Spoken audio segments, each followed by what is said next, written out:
Now to Durham, North Carolina, where Judge James Hill is presiding over a child custody case. For 3 long days, divorced parents Rashawna and Colin Morrison have been going at it, quite personally, in the courtroom. I'm angry that his dad lives in Durham, can go on vacations with friends, take mistresses out to eat, take her on vacation, and can't seem to see his son. The child's mother, Rashawna, claims her ex-husband abandoned their 3-year-old son and failed to pay child support. He argues she withheld his son from him and is seeking permanent custody. And the judge? Well, he isn't happy with either of them. I could care less about it, dude. I could. To tell you you're not important. And he's about to let them know it. That's 2 parents, and I'm going to choose my words very carefully here. 2 parents can come in and act like such idiots. Y'all the one that crawled into bed and had sex and made that baby. He didn't ask to be born. But he was. What's important is and you don't need to see 2 adults acting like idiots. Did I say the word idiots? He did. 3 times. Afterward, Judge Hill turns his attention towards Rashawna. I have no doubt that you have withheld that little boy. Don't you be looking at me. I have not withheld. You say one more word, you say one more word, you're gonna go to the Durham County bed and breakfast today. You say one more word. All right, Deputy Neville, she's got 24 hours of contempt of court for running her mouth as soon as we get done. All right, you got 48 hours. You want to say it again? She's got 48 hours now, Deputy. Rashawna eventually quiets down, and finally, after 3 heated days in the courtroom, the judge delivers his decision. Both parents are fit and proper persons to have custody of the minor child. I'm awarded joint custody. Just say, William, I can't do this. This is a disgrace. What you guys are doing, you need to let your son for 9 months come right there. You're a drunk, you have a mistress, you have no one who doesn't do anything for anything. I take care of my family business, and I get with you to be in your son's life whenever you feel like. As officers try to restrain her, Morrison's brother, Sherrod Smith, comes forward from the back of the courtroom. At first, he tries to help by calming down his sister. But when that doesn't work, and Rashawna throws a bailiff a right hook, Big Brother's caught in the middle. Officers try to restrain him, but he sends one of them flying. Meanwhile, the judge makes a quick exit. As one deputy fights to gain control of Morrison, another puts her brother in handcuffs. And here come even more officers to shut things down.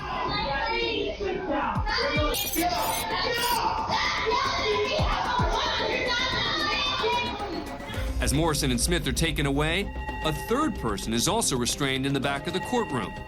Their mother. You should have videoed this. You should have videoed this. Smith and his mother are hit with 48 hours in jail for resisting a public officer, while Morrison receives 30 days. Morrison and her husband now have a joint custody agreement. Judge James Hill received a public reprimand by the North Carolina Supreme Court for improperly exercising his contempt powers, failing to maintain order and decorum, and making inappropriate comments.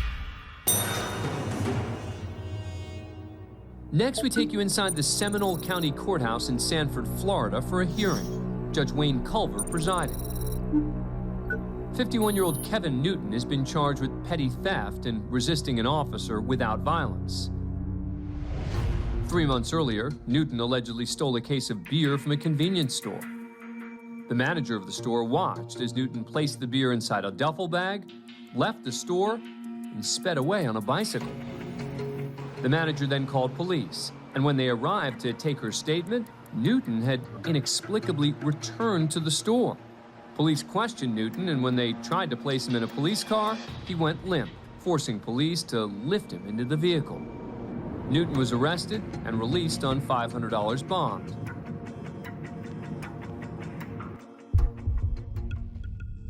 Today, Newton arrives in Judge Culver's court early for a pretrial hearing. There's already another hearing in session involving a Spanish translator. I am looking for the help because I don't want to do it. Newton is looking for a seat, and there appear to be plenty of options. I know I don't want to do it. It's just... Pero es un efecto de Newton's interruption in the back of the courtroom gets the attention of the judge. Sir, I'm doing something. Can you shut up and sit down? Absolutely. I was trying to find a seat. That's not shutting up. Newton's response seems to irritate the judge even more. You want to be held in contempt and go to jail? This time, when Newton doesn't answer, the judge explodes. I asked you a question. Then shut up. The hearing continues without further interruption. And later, when the judge called Newton's case, he apologized, saying, "That's the first time I've lost my temper with somebody." But a video clip of the judge's outburst went viral, and the Florida Judicial Qualifications Commission opened an investigation. Turns out this was not the first time that Judge Culver had issues. A month earlier, he inappropriately imposed 3 consecutive contempt sentences against another litigant. Those sentences were later vacated. For his behavior, the commission recommended the judge be suspended without pay for 60 days and go to anger management and stress relief counseling. The Florida Supreme Court is reviewing the recommendation, and its decision is pending. As for Newton, he pled not guilty, and his trial is pending. We've all heard of a judge throwing the book at someone for their crimes, but you're about to see a judge who's throwing a book for a whole different reason. Lawyers and a judge are trying to select a jury, a critical step in ensuring a fair trial. The defendant is Jose Azucena, who's charged with 40 counts of sexual misconduct, including kidnapping and rape of a minor. It's day 2 of jury selection, and Azucena's attorney is interviewing a prospective juror who sits off camera.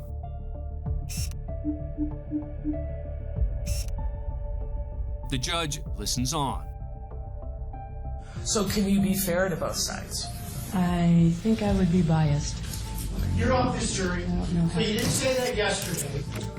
It looks like the judge has taken issue with a potential juror. Well, I said I had No, listen, what we're not going to have in this jury is people coming in overnight and thinking up and trying to make up now so they can get out of the jury. That's not going to happen, all right?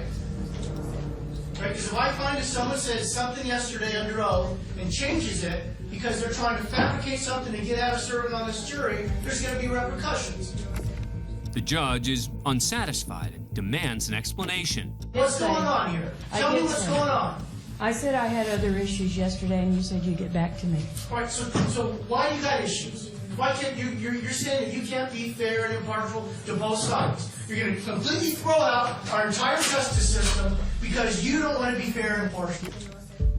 Disgusted with the juror, who happens to be a nurse, the judge throws a book, which turns out to be a pocket-sized version of the U.S. Constitution, against the wall.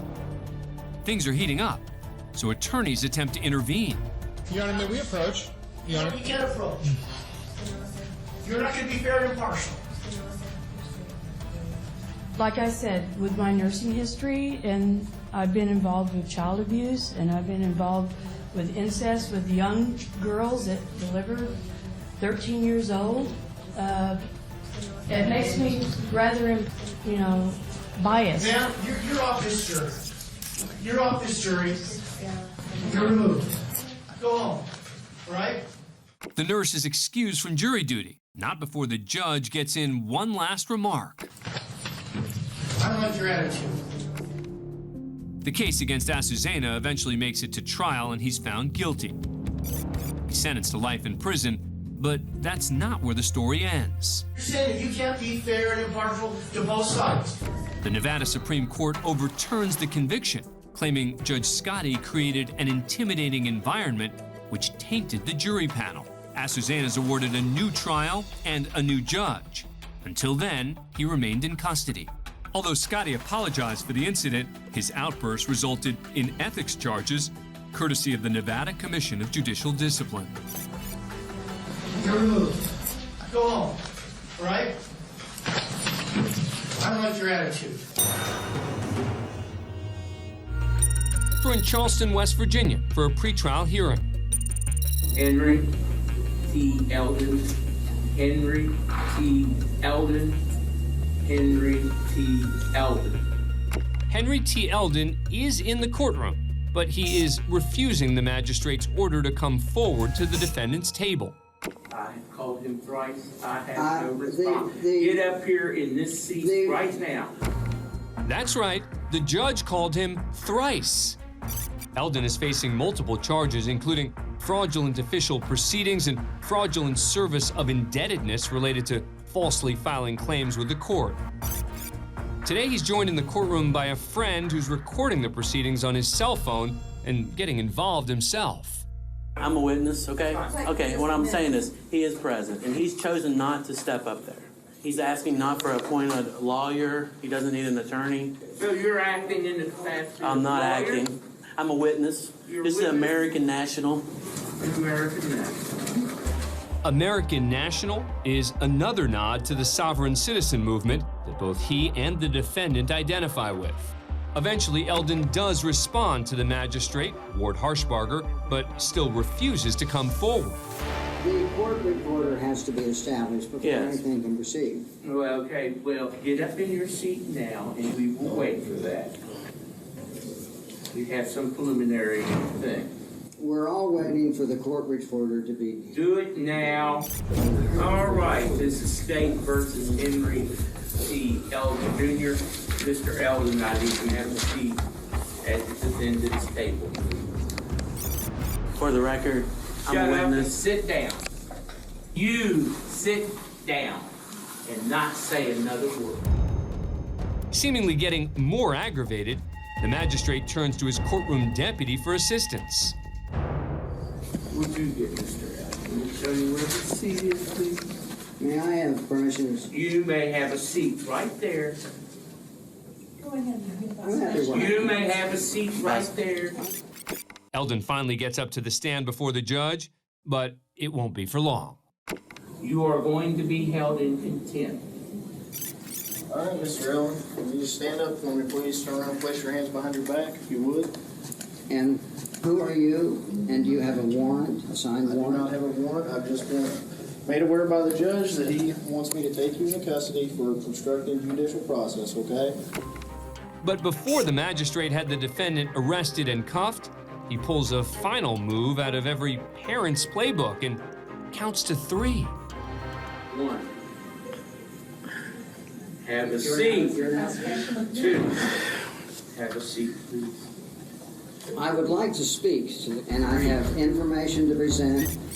I don't know how I'm instructing. Last warning. Get in the seat and we'll proceed. Again, locked in a stalemate, the magistrate decides to just get down to business. How do you plead? I would like to see your oath of office. I'd like to see your letter accepting and acknowledging your office. And I would like to see the same for the prosecuting attorney, and to know the names of everyone in this room. I need that before I understand what's going on, sir. So the answer, and I will answer for him, is not guilty. Okay? I haven't made any plea, nor should you make one All for right. me. I don't accept that. Okay. I don't accept Well, I don't care anything that's whether happened you to you today. accept it or not, I Mr. did not Eldon. in your own You position. may escort him out. Court is adjourned.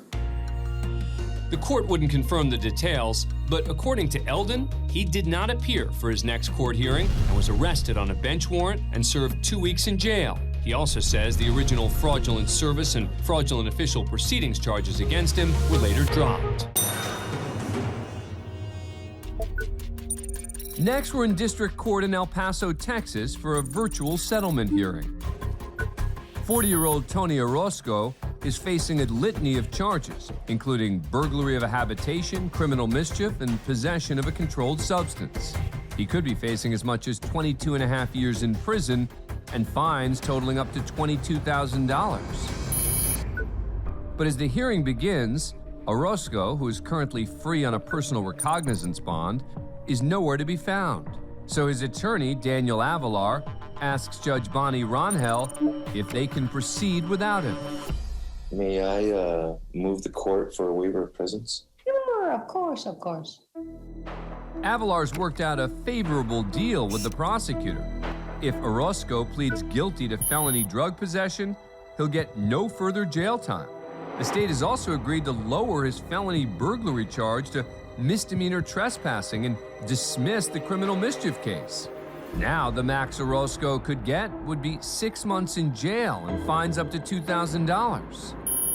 That sounds pretty sweet, Mr. Aguilar. What do you think? Yeah, I think we're about there, Judge, yes. You want another settlement conference in 30 days? Would you mind? No, of course. Of course, a settlement conference in 30 more days. The judge schedules another hearing to finalize the deal. But a few minutes later, Orozco suddenly signs into the hearing. Okay, Mr. Orozco, your attorney just took care of your case. You're a little bit late. The hearing was at 11 o'clock, sir. It's 11:20. Where were you? Downloading all this stuff. I'm sorry? Downloading the app and doing all this email stuff. Looking for it. Good idea to download it at 10 o'clock so you would be on time, Mr. Orozco? Wouldn't that have been a great idea? It wasn't on my agenda at 10 o'clock. Well, it better be your agenda. The next time you're late, you're going to jail, Mr. Orozco. Do you understand? So you better make your agenda to show up on time for court. Well, I am showing up on time for court, not in Zoom. Mr. Orozco. On my own court. Mr. Orozco, it's yes ma'am, no ma'am. Avalar tries to steer his client into safer waters, but Judge Ronhell has already had enough of Orozco's behavior. You're doing 3 days in jail, Mr. Orozco. 3 days in jail for your disrespect. I don't care where the heck you are. You're going to disrespect me. You're going to respect this system. You're going to jail for 3 days right now. Maybe that'll change your attitude a little bit, Mr. Orozco. Attitude? I don't have an attitude. Okay, sir. Think about it in jail. He's going to jail too. He has to turn himself in tomorrow, 8 o'clock in the morning for this disrespect. But Orozco apparently doesn't have jail on his agenda either. No, ma'am. Sorry. Mr. Orozco, I don't think you understood what... No. I'm just saying, I haven't even in my court. I'm sorry, I'm just his wife. It's 6 days. days. She's coming on me like this? No. 6 days in jail. You want to keep talking, Mr. Orozco, to make it longer? Mr. Orozco, we got you a fantastic deal. I think there should be a certain level of respect right now, okay? With the court. She's not having it right now. I think he's off, Judge. Wow, he left. I'm telling you, people think they can give me and disrespect me and give me crap because we're on Zoom? No way. No way. Orozco did not turn himself in the next morning as ordered, so his personal recognizance bond was revoked and a warrant was issued for his arrest. 7 weeks later, at another virtual hearing, Orozco showed up on time, but it appeared that jail still wasn't on his agenda. Sir, I'm going to ask you to turn yourself in again. And I'm sorry, I have a job. I have responsibilities out here. Okay. I mean, I know it's easy for you to ask me to do that, but it's not easy for me to do that. Okay, sir. We'll have to have you arrested, sir. You know, this bench warrant is for no reason. It's your personal problem that I have to go to jail. Not because of anything. I didn't do anything. Mr. Orozco, it's not going to go very well for you, sir. 8 months later, Orozco was arrested on a new drug possession charge. After spending a couple of months in jail and not displaying any issues, Judge Ronhell released him on a new personal recognizance bond with an order to attend drug treatment. Eventually, both drug charges were dismissed. And after the complainant in Orozco's burglary and criminal mischief cases stopped communicating with the district attorney's office, those charges were also dropped.